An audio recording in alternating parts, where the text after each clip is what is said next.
Welcome back to the Deep Dive. So glad you could join us. Today, we're taking a really unique angle on things. We're looking at how we navigate complexity, how we build consensus, and even how we can find real growth when things feel, disrupted. Mm. We're using some fascinating sources today, both from Tarot by High C.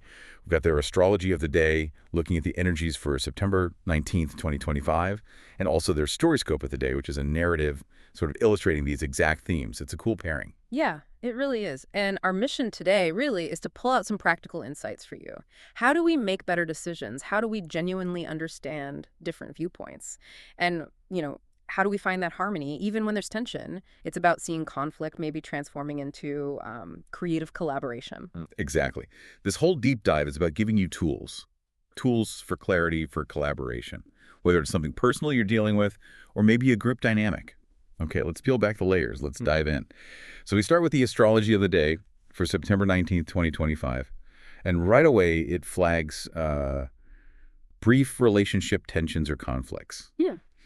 That friction between what you want personally and maybe social harmony or what the group needs, we've all been there, right? Oh, definitely. That internal tug of war. But what jumps out at me immediately here is the word brief. And also that these issues are expected to dissolve rather than escalate. That's crucial. It suggests it's not like a major blow up waiting to happen.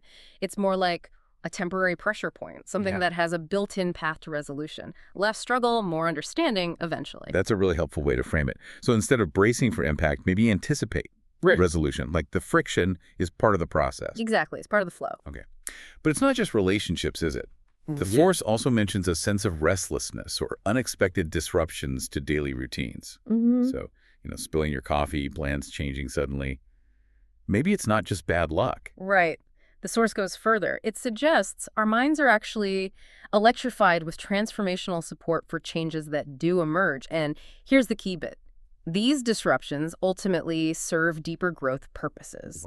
So think of it like maybe the universe giving you a little nudge, or sometimes a bigger shove off your usual path because there's something more expansive waiting. Those little annoyances, maybe they're actually opportunities in disguise, stepping stones. So the detour isn't the wrong way. It might be the Yeah. only way to get somewhere new. That's Yeah. a big shift. Yeah. And the source seems to back this up. It talks about these initial conflicts, whether in relationships or routines, giving way to something else, to more grounded, practical approaches to love and daily life. Think through simplicity, expressing care, through practical details, not big dramatic displays. Exactly. It's a shift from maybe the showy stuff to the substantial stuff. We often think care means big emotions or gestures, but this suggests something quieter, more consistent. Showing up, remembering the small things, helping out in practical ways. That builds a stronger foundation than, fleeting drama. Yeah, that makes a lot of sense. It's those small, consistent actions. But okay, the source also flags potential issues here. Frustrations due to delays in having our needs met, and disappointments and disillusionment, especially if we have idealized a person or situation. That points inwards, doesn't it? To our own expectations being the problem sometimes. It really does, and it makes you ask, right? How much of our attention comes not from the reality, but from our idea of how things should be. When reality doesn't match our blueprint, boom, disillusionment. So the source prompts us to look at those expectations. Are they realistic? Are they even ours? Or just something we picked up? So the fix isn't trying to bend reality to our will, but maybe adjusting our own view. The source talks about needing an attitude adjustment, an acceptance of proper timing. And this bit is powerful. Be aware of how we have played a victim role in the past and seek to find a better balance. That sounds like taking back control, taking agency. It is. It's active empowerment, not just passive acceptance. Recognizing a victim role isn't about blame. It's about seeing where you have power in a situation. Yeah. Where have I maybe waited for someone else to fix it instead of, adjusting my own approach? It helps you find a more balanced way forward. You're a co-creator in the dynamic, not just reacting to it. Being a co-creator, I like that. And that idea of balance, of active participation, it leads us perfectly into the next layer here, which is the influence of Mercury in Libra. That's active from September 18th to October 6th. So Mercury, for those maybe less familiar, is about communication, thinking, how we exchange ideas. And Libra, that's the sign of balance, fairness, relationships, harmony. So Mercury in Libra, it's like our communication style gets this big relationship-focused update. That's a great way to put it. Yeah. This energy really encourages us to prioritize harmony and compromise. And, crucially, to be willing to see multiple perspectives and communicate with fairness. It shifts the focus from just getting your point across to really listening, Mhm. seeking common ground, building That bridges. sounds wonderful, like a recipe for smooth sailing. But Hmm. there's always a but, isn't there? The source points out this desire for harmony can actually lead to indecision when faced with competing viewpoints. It's that classic Libra thing, right? Seeing the merit in all sides so clearly that picking one feels almost impossible. Too fair for your own good sometimes. Absolutely. It's the paradox of perspective. You see everything so holistically, it's hard to choose. The challenge isn't a lack of good options, it's too many valid ones. So Mercury and Libra can be this beautiful dance, but Oh, also frustrating. How do you move from understanding all sides to making a balanced choice? right. How do you avoid getting stuck there in that analysis paralysis? What's the upside we can lean into? Well, the source gives us hope. It says words become prettier, smoother, and less likely to start fights. And that's not just surface level politeness, it's a real shift towards phrasing things constructively, inviting connection. And importantly, social interactions are easier because people actually listen. Listening. Key. Huge. It creates the right environment for collaboration. When communication is less about fighting and more about hearing, you can actually build consensus. Build those bridges, not resentment. It's about active, empathetic dialogue. That's such an important distinction. It's not just what we say, but how we say it, and maybe even more, how we hear it. When people feel heard, even disagreements can be productive, right? Yeah. Lead somewhere new. Exactly. Moves from argument to understanding. Okay, so let's make this even more tangible. Let's bring in our second source. This is the story scope of the day, and it's called The Bridge of Many Voices. Oh, It takes us to this city, Kilora, founded on the principle that no voice should outweigh another. wow. Beautiful idea, but sounds challenging to implement. It really sets the scene perfectly for what we're talking about. The story puts us right at this old council table. You can almost feel the history. Centuries of debates, compromises, and around this table, representatives, merchants, artisans, scholars, farmers, each bringing a vital but different perspective. And their problems seem simple on the surface. Rebuild a river bridge that collapsed, but uh-oh. Yeah, you can see where this is going. Our Mercury and Libra dilemma, but played out in a story. Each group makes their case, and honestly, they all sound right. The merchants, they need speed. Goods gotta move. Commerce can't wait.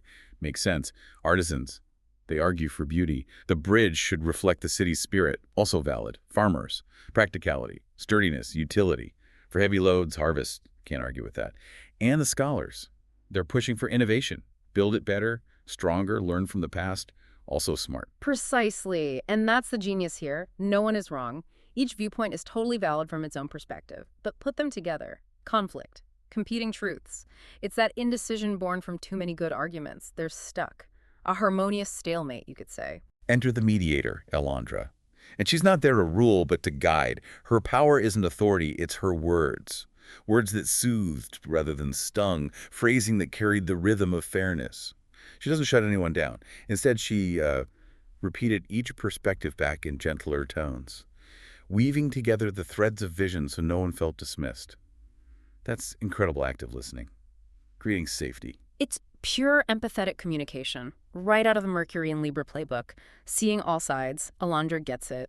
Consensus isn't about the loudest voice winning, it's about making every voice feel heard and valued. Her skill is creating the space for a collective solution, dissolving that us versus them feeling just by reframing. And she asked this killer question. It just shifts everything. Perhaps we do not choose between strength and beauty, speed and innovation. Perhaps the bridge can be all of these if we allow each of you to shape it together. Boom, right there. It challenges the whole idea that you have to pick one. It opens up a totally new way of thinking. Totally, it reframes the whole thing. From a zero-sum game, someone wins, someone loses to a creative challenge. It's the ultimate and not-or approach. Can we have speed and beauty and strength and innovation? She's inviting them to find a synthesis, maybe a new design entirely, where all those needs are met. It's about collective genius. But even with Alandra's amazing guidance, the story is realistic. It wasn't quick or easy. It says, the hardest part was not the listening or the speaking. It was the indecision, the tug of war of competing truths. They talked for hours. Smooth words cushioning sharp disagreements. Everyone trying to keep the harmony, maybe afraid to push too hard. And that's such a crucial point. Harmony isn't about no tension. It's about managing tension, that indecision, that uncomfortable, stuck feeling. It was necessary. They had to sit with it. They couldn't force a quick fix or a weak compromise. They had to trust that engaging with the difficulty would lead somewhere better, sustained engagement. And it did. Finally, something shifted. As the night went on, they stopped just talking. They started sketching, passing parchment around the table. Arabula.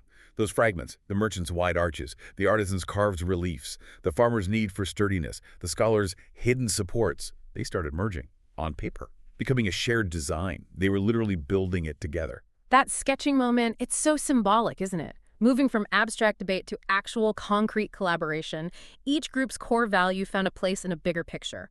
Not one idea winning, but a new idea emerging, synthesizing all the best bits. That's Mercury and Libra in action, fair, collaborative creation, moving from empathy to something tangible. And the result, amazing. By dawn, they had a design. Strong, graceful, practical, and inspired. All of it. Alondra's final thought just nails the whole thing, really, our whole deep dive. She says, they had not avoided indecision by ignoring differences. Instead, they had chosen the harder path, to sit with the tension until bridges, both literal and human, could be built. That's it, isn't it? Real strength comes from integration, not just picking one thing. It absolutely is. And Kaylor remembered why it was founded that way. It thrived not by silencing voices, but by weaving them together. This story shows so clearly that growth, real solutions, they don't come from avoiding the tough stuff or demanding everyone agree. They come when we actually engage with those competing truths, trusting that something richer emerges when all voices are woven in. Wow, yeah. What a journey today. From those daily astrological energies affecting our relationships and routines to the principles of Mercury and Libra about communication and balance. Yeah. And then seeing it all play out in Keller with that council, it shows how tension, even indecision, can actually fuel growth and collaboration. Yeah, the key takeaways feel really clear and hopefully empowering for you listening. First, see disruptions as signals, potential catalysts for growth, not just annoyances. Second, check your expectations. Are ideals getting in the way of seeing reality clearly? Third, focus on practical, consistent care in relationships. Less drama, more showing up. And finally, in groups, really lean into listening. Weave those different voices together. Choose to sit with attention. It's creative fuel. So, as we wrap up, what's the one big thought you hope people take away from all this? Something practical to maybe try out. For me, it comes back to Alondra and that bridge. Think about a situation right now where you feel stuck. Indecision, competing desires, maybe internal, maybe with others. Ask yourself, what if the answer isn't choosing option A or option B? What if it's about designing a new bridge, one that incorporates the best parts of all the valid perspectives? What kind of unexpected, strong, maybe even beautiful solution could you create if you approached it that way? Something to sit with.